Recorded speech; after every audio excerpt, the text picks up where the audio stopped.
Right, so this is chaos portrayed in our mind map, um, developed by our HND students.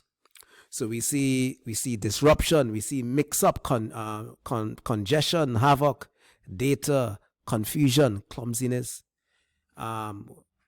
dispute, not systematic, and then we see the definition being extended. Well, not definition. We see the mind map being extended even further. So, but there, and we can change the design of this as well, or the color, right? But I think we prefer this. All right. Nice. So chaos does add value though.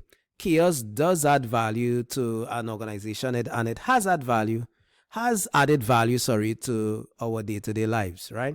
And that's what we're going to talk about now. And let me just give you a little insider. It is because of chaos, or I should put it this way, chaos has driven us towards solving problems. I repeat, chaos has driven us towards solving problems. So, like the weather pattern, yes, it may appear chaotic. So, science has been able to make sense of the chaotic weather patterns. Now we have satellites in space and so on, and we can more or less predict the weather.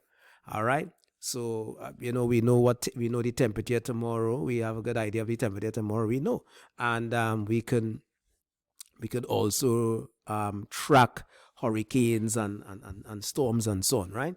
So again, also the advent of the computer. It is because of chaos we developed the computer, because because data was difficult to make sense of. So data in itself was chaotic, right? So it is true that we developed the computer, right? So I'm going to leave it there, and we're going to look at the video.